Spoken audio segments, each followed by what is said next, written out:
আসসালামু আলাইকুম, সকলকে আজকের ভিডিওতে স্বাগত জানাচ্ছি। আমি আজকে আলোচনা করব পঞ্চম শ্রেণীর গণিতের তৃতীয় অধ্যায় অর্থাৎ গুণিতক এবং গুণনীয়ক নিয়ে। ইতিপূর্বে দুটো টিউটোরিয়াল আপলোড করেছিলাম যেখানে আমি এই অধ্যায়ের প্রাথমিক কিছু বিষয়বস্তু নিয়ে আলোচনা করেছি। আজকে আমরা নিজে করি বা আমরা যদি বলি যে দ্বিতীয় অধ্যায়ের যে মূল অংশ সেটা শুরু করব। যেমন আমাদের এই নিজে করি অংশ প্রথম যে প্রশ্নটা বলেছে যে সঠিক উত্তরের পাশে টিক চিহ্ন দিই। তো একের চারটা অংশ রয়েছে, নিশ্চয়ই পাঠ্য বইটা যদি তোমরা মিলিয়ে নাও তাহলে তোমরা দেখতে পারবে পেজ নাম্বার 47। তো আমরা সেখান থেকে সমাধান করব। তো আমাদের একের যে এক নাম্বার অর্থাৎ আমি এই যে এক দিয়ে দিলাম, এটা হচ্ছে মূল প্রশ্ন।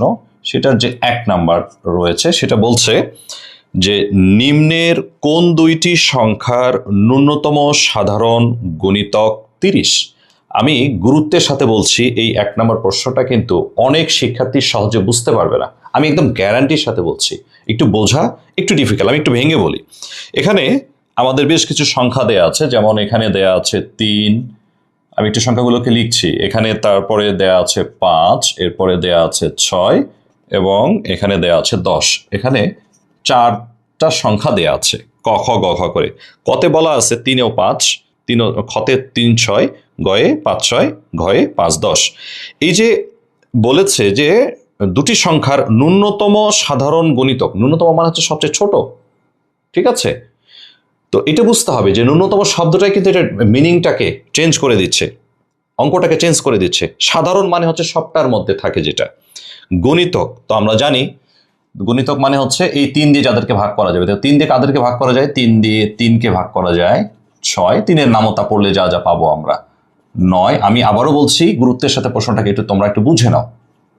12, 15, 18। আমি একটু অনেকগুলো লিখবো কারণ অনেকগুলো বড় বড় সংখ্যা তো একটু অ্যানালাইসিস করে দিচ্ছি। 18, 21, 24, 27, 30, 33, 36। আমি একেবারে 39 পর্যন্ত লিখলাম।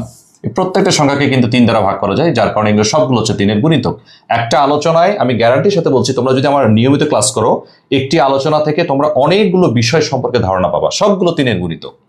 5-এর গুণিতক কারা? 5 থেকে শুরু।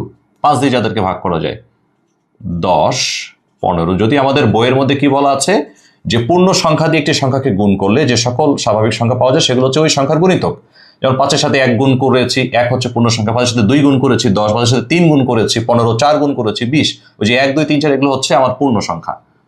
25, 30, 35, 5 5 করে বাড়ছে, তাই তো? 40, 45, আরো অসংখ্য। তাহলে একটি সংখ্যার অসংখ্য গুণিতক থাকে, এটা আমরা গত ক্লাসে শিখেছি। 6-এর 6 একে 6, 6 দিয়ে 12, 3 6 18, 4 6 24, 5 6 30, 6 6 36, 42, 48, 6 9 54। আচ্ছা 60 লিখলাম। আর অসংখ্য। আচ্ছা 10-এর ক্ষেত্রে 10, 20, 30, 40, 50, 60, 70 পর্যন্ত লিখলাম। যদিও নিষ্প্রয়োজন, কারণ আমার এখান তো 39 থেকে শেষ হয়ে গেছে না।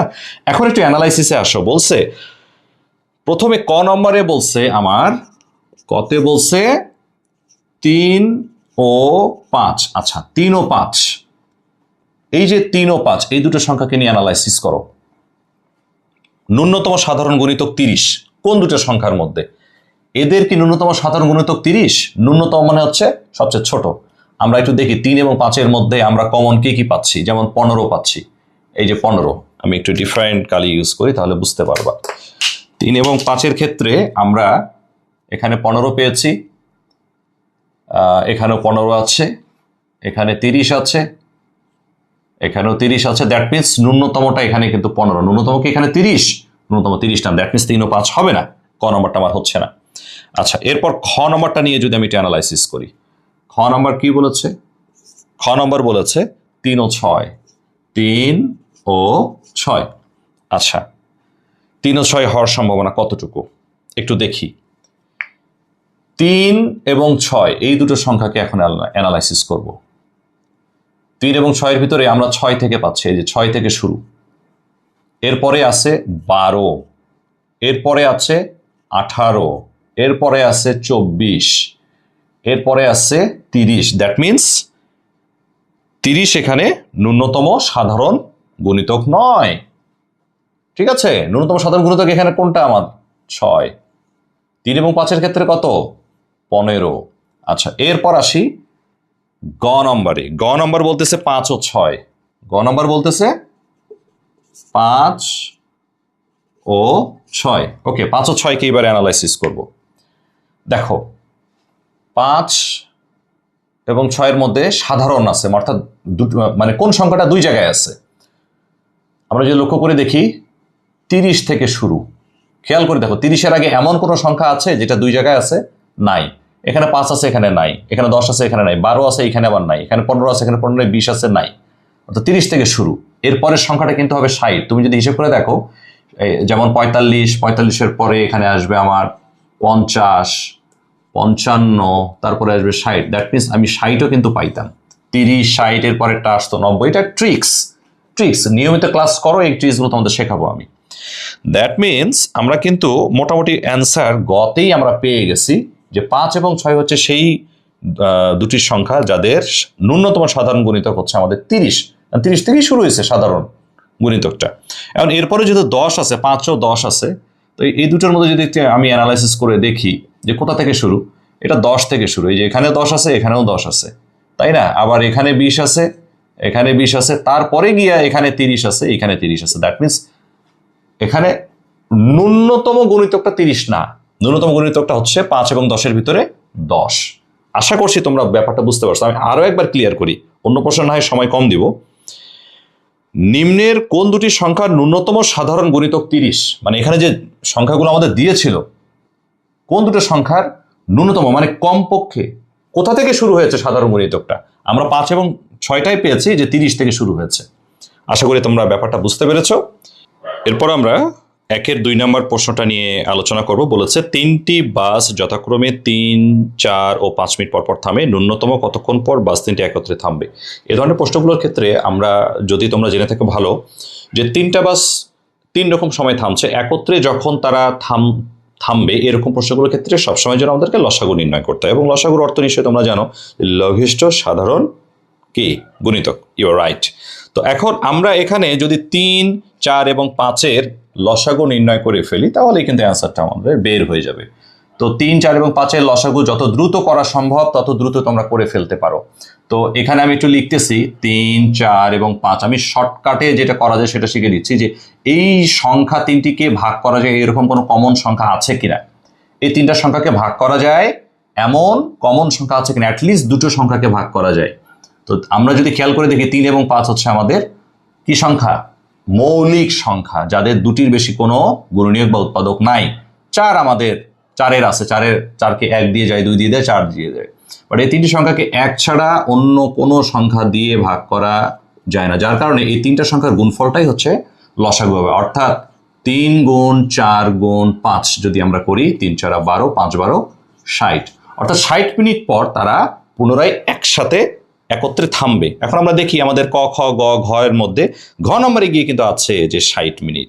সো সেটাই কিন্তু আমাদের রেজাল্ট। আশা করি তোমরা বুঝতে পেরেছ। এটা ছিল আমাদের 2 নম্বরের উত্তর। মানে যেহেতু তোমার এখানে সঠিক উত্তর বেছে নিতে বলতেছে, তুমি যত শর্টকাটে তোমার অ্যান্সারটা বের করতে পারো তত তোমার টাইম কিন্তু সেভ হবে।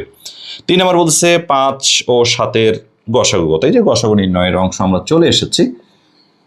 আচ্ছা, 5 ও 7-এর গসাগু। আচ্ছা, সবার আগে লিখলাম 5 লিখলাম এবং 7 লিখলাম। অনেক নিয়মে গসাগু করা যায়, আমি যে প্রসেসে শেখাচ্ছি একটু বোঝার চেষ্টা করো। গসাগু মানে হচ্ছে গরিষ্ঠ সাধারণ গুণনীয়ক। ওকে, তো এখানে গুণনীয়কের বিষয় রয়েছে, অর্থাৎ কোন সংখ্যাগুলো দিয়ে 5কে ভাগ করা যায়? 1 এবং 5। 7কে কোন সংখ্যা দ্বারা ভাগ করা যায়? 1 এবং 7। এই দুটো সংখ্যায় কিন্তু আবার মনে রাখতে হবে মৌলিক সংখ্যা। একটু যেরকম আমি বলছিলাম 3 এবং 5 মৌলিক সংখ্যা, 5 এবং 7ও কিন্তু মৌলিক সংখ্যা। সো এখন আমরা দেখতেছি যে এই 5 এবং 7-এর ভিতরে 1 ছাড়া অন্য কোনো উৎপাদক নাই বা গুণনীয়ক নাই যদি ভাগ করা যায়। সো এখানে বলতেছে তার গসাগু কত? সো তাদের গসাগু হচ্ছে আমাদের 1, অর্থাৎ 1 ছাড়া অন্য কোনো সংখ্যা নাই এই দুটোর মধ্যে, কমন হিসেবে কোনো সংখ্যা রয়েছে। সো 1 আছে ঘ নম্বরে, ঘ নম্বর will be the right answer. এরপরে আমরা আলোচনা করব 4 নাম্বার নিয়ে। 1-এর শেষ অংশে আমরা চলে আসছি। 4 নম্বর যে প্রশ্ন বলতেছে যে 15টি আম এবং 25টি লিচু সর্বাধিক কতজন শিক্ষার্থীর মধ্যে সমানভাবে ভাগ করে দেওয়া যাবে। এটা আবার আরেকটা অংশ থাকে, প্রত্যেকে কতটি করে আম ও লিচু পাবে এরকম থাকে, তোমরা পাবা যদিও অধ্যায়ের মধ্যে এটা আছে। তো এটা খুব সহজ, এই একটা প্যাটার্ন শিখলাম একটু আগে যে কখন একত্রে থামবে এরকম লসাগু করতে হয়, আর সমানভাবে ভাগ করে দিতে বললে সেটা অবশ্যই গসাগু নির্ণয় করতে হয়। তোমরা ধরে ফেলেছো, থ্যাংক ইউ। সো 15 এবং আমাদের 25 এর আমাদের বের করতে হবে, গসাগু বের করতে হবে। ওকে, আচ্ছা 15কে কোন কোন সংখ্যা দ্বারা ভাগ করা যায়? 15কে ভাগ করা যায় 1 দিয়ে, 3 দিয়ে ভাগ করা যায়, 5 দিয়ে যায় এবং ফাইনালি 15কে 15 দিয়ে যায়। 25কে 1 দিয়ে যাবে, 2 দিয়ে যায় না, যেটার বিজোড় সংখ্যা তাই না, 3 দিয়ে যায় না, 4 দিয়ে যায় না, 5 5 25 এবং 25কে 25 দিয়ে ভাগ করা যায়। ঠিক আছে, এটা মাথায় রাখতে হবে। সো এখন আমরা যদি দেখি, আমরা বলেছিলাম গরিষ্ঠ সাধারণ গুণনীয়ক, যতগুলো সাধারণ গুণনীয়ক, সাধারণ মানে এই যে এখানে 1 আছে এখানে 1 আছে, এটা সাধারণ গুণনীয়ক, এখানে 5 আছে এখানে 5 আছে, এটা সাধারণ গুণনীয়ক। এর ভিতরে গরিষ্ঠ, গরিষ্ঠ মানে সবচেয়ে বড়, লঘিষ্ঠ মানে যেরকম সবচেয়ে ছোট, গরিষ্ঠ মানে সেরকম সবচেয়ে বড়। সবচেয়ে বড় গুণনীয়ক যেটা, সেটাই কিন্তু অলওয়েজ গসাগু হবে। So that means 5। এখন দেখি 5 আছে কিনা। ঘ নম্বরে সবগুলো দেখছো, ঘ নম্বরে দিয়ে রাখছো, প্রথমটা শুধু গ। তাহলে আমরা বলতেছি সর্বাধিক 5 জন শিক্ষার্থীর মধ্যে সমানভাবে ভাগ করে দেওয়া যাবে। এখন আমি যদি তোমাদেরকে প্রশ্ন করি যে প্রত্যেক শিক্ষার্থী কতটি আম এবং কতটি লিচু পাবে, এটা তোমরা বের করে ফেলো। যদি তুমি আম, প্রথমটা কি আছে, প্রথমটা আম, আম বের করতে চাও, আম পাবে এই 15কে, মানে মোট কতগুলো আম আছে সেটার তোমার এই গসাগু দ্বারা যদি ভাগ করো, আম পাবে প্রত্যেকে, 5 জন শিক্ষার্থী প্রত্যেকে 3টি করে আম পাবে। এবং লিচুর সংখ্যা যদি বের করতে চাও, প্রত্যেকে কতটি করে লিচু পাবে, 25কে 5 দ্বারা ভাগ করতে হবে, 5 5 25, 5টি। অর্থাৎ প্রত্যেক শিক্ষার্থী 3টি করে আম পাবে, 5টি করে লিচু পাবে। এই সর্বাধিক 5 জনের মধ্যে সমানভাবে ভাগ করে দেওয়া যাবে। এই ছিল আমাদের 1 নম্বরের অংশ। এরপর আমরা 2 নম্বর প্রশ্ন নিয়ে আলোচনা করব। লসাগু এবং গসাগুর পূর্ণ রূপ লিখি। অলরেডি আলোচনা করেছি যে লসাগু মানে কি। লসাগু, লসাগু মানে হচ্ছে লঘিষ্ঠ সাধারণ গুণিতক, গরিষ্ঠ সাধারণ গুণনীয়ক, গসাগু বা শেষ। 3 নম্বর হচ্ছে নিচের সংখ্যাগুলো 3 দ্বারা বিভাজ্য কিনা যাচাই করি। ভেরি গুড, 3 নম্বর, চমৎকার প্রশ্ন। 3 নম্বরের ক, 3 নম্বরের ক নম্বর 1, একে যে সংখ্যাটি আছে সেটা হচ্ছে 4 2 3। 2 নম্বরে যেটি রয়েছে, 2 নম্বরে হচ্ছে 6 4 3, একেবারে খুব পানির মতো সহজ অঙ্ক। বিভাজ্যতা, হ্যাঁ, 9 3 1। 4 নম্বরে রয়েছে, 4 নম্বরে একটু বড় সংখ্যা 90,312, 90,312। এই তো 4টা সংখ্যা তাই না, 1 2 3 4, 4টা সংখ্যা। এটা বলতেছে যে 3 দ্বারা বিভাজ্য কিনা। বিভাজ্য কিনা মানে হচ্ছে ভাগ করা যায় কিনা, বেটার হয় নিঃশেষে বিভাজ্য কিনা, ভাগশেষ থাকবে না। তাহলে তো 3 দ্বারা একটা সংখ্যাকে ভাগ করা যায় কিনা, তার প্রসেস হচ্ছে যে সংখ্যাটা দেওয়া থাকবে তার প্রত্যেকটি অঙ্কর সমষ্টি বের করতে হবে। যেমন এখানে 4 যোগ 2 যোগ 3, প্রত্যেকটা অঙ্ক, এইটা একটা অঙ্ক, এটা একটা অঙ্ক, এটা একটা অঙ্ক। ঠিক আছে, আমার কথা কি বোঝা যাচ্ছে? যদি না বোঝা যায় কমেন্ট সেকশনে কিন্তু তোমরা জানাবা যে তোমরা এইটা বোঝো নাই, এটা একটু আমি ফার্স্ট বলেছি, এটা একটু আরেকটু এক্সপ্লেইন করা প্রয়োজন ছিল। এবার যদি একটু কমেন্ট সেকশনে জানাও, আমি আরো ইন ডিটেলস বোঝাবো।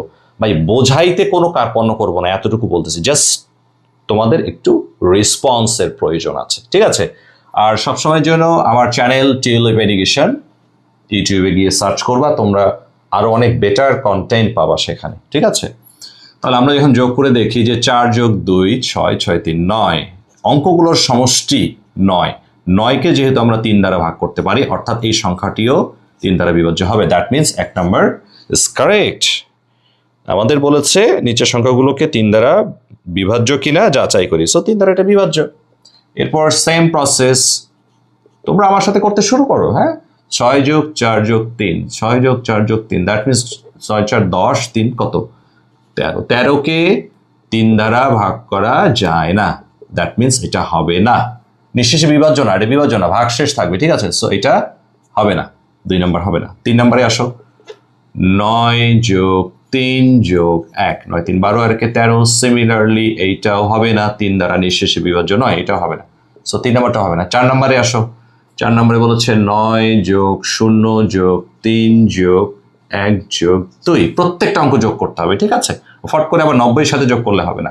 9 3 12 আর কে 13, 13 2 15, 15 কে 3 দ্বারা ভাগ করা যায়, 3 5 15, দ্যাট মিনস 4 নম্বর, ঠিক আছে? সো আমরা পেলাম 1 এবং 4 হচ্ছে রাইট অ্যান্সার। এখন আরেকটা প্রসেস আছে যেটা তোমাদের বইয়েও আলোচনা করা আছে, পাঠ্য বই সম্পর্কে ভালো ধারণা থাকতে হবে। মনে করো আমি একটা সংখ্যা লিখছি, আমি সংখ্যাটা লিখি, আচ্ছা একটু ডিফারেন্ট কালার ইউজ করি এখানে। সেই সংখ্যাটা হচ্ছে 4 3 9 0 5, দ্যাট মিনস 43,905। এই সংখ্যাটাকে 3 দ্বারা ভাগ করা যায় কিনা একটা নিয়ম আছে। তো এই সবার আগে নিয়ম হচ্ছে যে এখানে যে অঙ্কগুলো আছে, এখানে কয়টা অঙ্ক আছে? 5টা অঙ্ক আছে। অঙ্ক জিনিসটা কিন্তু আবার তোমাদের বোঝা উচিত। যেমন 5 অঙ্ক বিশিষ্ট সংখ্যা, 5টা অঙ্ক, এই যে এটা একটা অঙ্ক, এই যে অঙ্ক এগুলো সবগুলো অঙ্ক, 1 2 3 4 5 অঙ্ক বিশিষ্ট সংখ্যা, ঠিক আছে? তো এই প্রত্যেকটা অঙ্ক অ্যানালাইসিস করে দেখবো 3 দিয়ে কাদেরকে ভাগ করা যায়। 3 দিয়ে কাদেরকে ভাগ করা যায়? এখানে 3 দিয়ে ভাগ করা যায় 3কে এবং 9কে, এই দুটো কেটে দেবো, দিলাম। দেওয়ার পরে কি থাকলো? 4 থাকলো, 0 থাকলো, 5 থাকলো। তো 4 যোগ 0 যোগ 5 সমান কত? 9। 9কে 3 দ্বারা ভাগ করা যায় কিনা? যায়। দ্যাট মিনস এই সংখ্যাটাকেও 3 দ্বারা ভাগ করা যাবে। তোমরা পারলে ক্যালকুলেটর দিয়ে মিলাই নাও বা ভাগ করে দেখতে পারো যে স্যারের কথাটা রাইট আছে কিনা, যে 43,905 স্যার যে বলে ফেললো ঠিক আছে কিনা। ওকে, মিলায়, যদি না মিলে অবশ্যই জানাই যে আমি ভুল করছি। আচ্ছা গেল। এরপর 4 নম্বর প্রশ্নে আসি। 4 নম্বর প্রশ্ন বলছে নিচের সংখ্যাগুলো 4 দ্বারা বিভাজ্য কিনা যাচাই করি। সেম প্রসেস বলতে 3-এর নিয়ম আর 4-এর নিয়ম তো এক না। বিভাজ্যতার নিয়ম অনুসারে 4-এর ক্ষেত্রে যেটা হয় সেটা হলো একক অঙ্ক এবং দশক অঙ্কে একক এবং দশক অঙ্ক যেটা আছে সেটাকে ফলো করতে হয়। আমরা করছি 4 নাম্বার। ওকে, আমি আবারও বলছি, না বুঝতে পারলে আমাকে কমেন্ট করে জানাতে হবে যে কোন জায়গাটায় আমার আরেকটু বেটার বোঝানো উচিত। 4-এর 1 নাম্বার বলছে 7 3 2, 2 নাম্বার বলছে 9 0 8, 3 নাম্বার বলছে 1 0 2 8, 4 নাম্বার বলছে 9 2 5 0 0। ওকে, গুড। এখন দেখো আমরা যে এখানে সংখ্যাগুলো লিখলাম, আমি আবারও বলছি, যদি একটি সংখ্যার একক এবং দশক স্থানীয় অঙ্কটি যদি 4 দ্বারা বিভাজ্য যায় তাহলে পুরো সংখ্যাটাই 4 দ্বারা বিভাজ্য যাবে। একক এবং দশক বলতে কি বোঝায়? এই যে শেষেরটা, এই যে এইটা একক, এটা দশক, একক এবং দশক, একক দশক, একক দশক, একক দশক। স্থানীয় অঙ্কটি যদি 4 দ্বারা বিভাজ্য যায় তাহলে পুরো সংখ্যাটাই 4 দ্বারা বিভাজ্য যাবে। এখন খেয়াল করে দেখো, একক এবং দশক অঙ্কটা নিয়ে হয়েছে 32, 32কে তো অবশ্যই 4 দ্বারা ভাগ করা যায়, 4 32, দ্যাট মিনস এটা ঠিক আছে। 0 8, 0 8 মানে 8, 8কে 4 দ্বারা ভাগ করা যায়, দ্যাট মিনস এটাও ঠিক আছে। 28, 28কে 4 দ্বারা ভাগ করা যায়, 4 7 28, এটাও ঠিক আছে। এখন এক্ষেত্রে তো ডাবল জিরো আছে, মনে রাখতে হবে যদি কোনো সংখ্যার শেষের দিকে ডাবল জিরো থাকে ওইটাও কিন্তু 4 দ্বারা বিভাজ্য হবে। যেমন এখানে তোমরা এই 92,500 এই সংখ্যাটাকে ভাগ করে দেখতে পারো। আমি একটু ভাগ করে দেখাচ্ছি, তাহলে বিষয়টা ক্লিয়ার হয়ে যাবে। 92,500, তাই তো? ওকে, প্রথমে আমরা 4 2 কি লিখলাম? 8 1 12, কত হলো? 3 4 12, মিলে গেল। উপর থেকে আসলো কত? 5, 4 1 4, সো 1, তো আসলো কত? 0, 4 2 8 2, উপর থেকে আসলো 0, 4 5 কত? 20, দ্যাট মিনস মিলে গেছে কিনা একটু চিন্তা করে দেখো। অর্থাৎ 23,000, আমি কি ভুল লিখেছি? হ্যাঁ, একটু ভুল লিখেছি। 4 2 8, এইখানে 8 লিখে ফেলছে, এইখানে 8, 4 2 8, ঠিক আছে। সো 4 2 8 2 0 20, অর্থাৎ 23,125। এই 23,125 একদম এটা তার মানে কি নিঃশেষ বিভাজ্য হয়েছে। সো মনে রাখতে হবে লাস্টে ডাবল জিরো থাকলে সেটাকেও 4 দ্বারা ভাগ করা যায়। সো এটা হলো 3 এবং 4-এর বিভাজ্যতার আমাদের নিয়ম। এরপরে যে আমাদের প্রশ্ন রয়েছে, আমি হারাই ফেলছি, ওকে, 5 নম্বর প্রশ্ন বলছে 7 এবং 13 লসাগু কত? একদম খুব সহজ, খুবই সহজ, খুবই সহজ। 7 এবং 13 সংখ্যাটা কি সেটাকে চিন্তা করতে হবে। 7 এবং 13 দুটাই হচ্ছে, আমি যদি বলি তাহলে তো আর তোমরা বুঝবা না। 7 এবং 13 দুটো একটা মৌলিক সংখ্যা। আমি গত ক্লাসে বলেছিলাম যে মৌলিক সংখ্যা কোনগুলো। একের থেকে বড় যে সকল সংখ্যা, একের থেকে বড় যে সকল সংখ্যার মাত্র 2টি গুণনীয়ক বা উৎপাদক রয়েছে, অর্থাৎ মাত্র দুটো সংখ্যা দ্বারা এরা নিঃশেষে বিভাজ্য, বাকি আর অন্য কোনো সংখ্যা দ্বারা ভাগ করা যায় না, সেই সংখ্যাগুলোকে আমরা মৌলিক সংখ্যা বলে থাকি।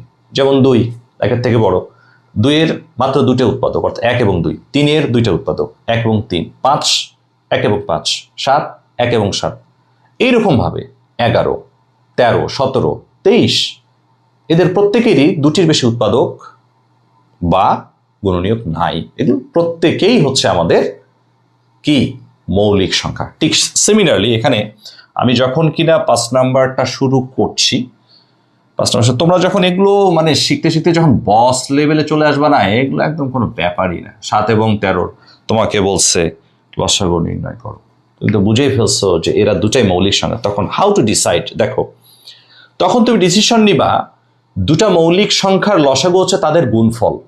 তোমাকে যদি এটা নৈবেত্তিক আকারে বের করতে বলে, নৈবেত্তিক আকারে যদি বের করতে বলে, শর্টকাটে তোমাকে একটু জিজ্ঞাসাও করতে পারে ক্লাসে, তুমি আগে আইডেন্টিফাই করবা ওয়েদার মানে এটা মৌলিক সংখ্যা কিনা, মৌলিক সংখ্যা, then you will decide. You have to multiply 7 with 13। তো 7 কত? 91। এদের লসাগু হচ্ছে 91। কেমনে? 7 বের করো তুমি, যেহেতু আমাদের এখানে কি বের করতে বলছে যে লঘিষ্ঠ সাধারণ গুণিতক, যতগুলো গুণিতক আছে সবগুলো এখানে নিবা, 13 সবগুলো গুণিতক নিবে, নিয়ে দেখবা যে লঘিষ্ঠ মানে সবচেয়ে ছোট সাধারণ গুণিতক সেটা 91 ছাড়া হবে না। বুঝতে পারছো? তোমরা করে দেখিও, আমি টাইম কিল করতে চাচ্ছি না। তো নিয়ম হচ্ছে মৌলিক সংখ্যা যদি দুটো থাকে তাদের যদি লসাগু বের করতে পারে তার গুণফলটাই তাদের লসাগু হবে। আচ্ছা, এরপর বলেছে 13 ও 17 এর গসাগু কত? 6 নম্বর প্রশ্ন। একেবারে সিমিলার প্যাটার্নের। এখানে তোমাকে সিদ্ধান্ত নিতে হবে যে এই দুটো সংখ্যার আইডেন্টিফিকেশন কি। এই দুটো সংখ্যা মৌলিক সংখ্যা, 17 একটা মৌলিক সংখ্যা। তো দুটো মৌলিক সংখ্যার গসাগু সব সময়ের জন্য 1, কারণ দেখো মানে মৌলিক সংখ্যা মানে হচ্ছে 1 এবং ওই সংখ্যা ছাড়া অন্য কোনো সংখ্যা দ্বারা ভাগ করা যায় না। তা 13কে সবসময় দুটো সংখ্যা দ্বারা ভাগ করা যায়, 1 এবং 13। 17কে 1 এবং 17। সো সাধারণ সংখ্যা এখানে 1 ছাড়া কি আর অন্য কোনো সংখ্যা আছে? নাই। সো যার কারণে গসাগু অবশ্যই 1। তো এই ছিল 1 থেকে 6 নম্বর প্রশ্নের সমাধান। নেক্সট টিউটোরিয়ালে আমি দেখাবো তোমাদের 7 নাম্বার এবং 8 নাম্বারের যে লসাগু রয়েছে প্রত্যেকটার সমাধান একদম ইজিলি করে দেব। ততক্ষণ পর্যন্ত সকলে ভালো থেকো, সুস্থ থেকো এবং আবারও বলছি টিউলিপ এডুকেশনের সাথেই থাকো। সাবস্ক্রাইব করো আমার চ্যানেলকে এবং বিন্দাস পড়ালেখা করো। ধন্যবাদ।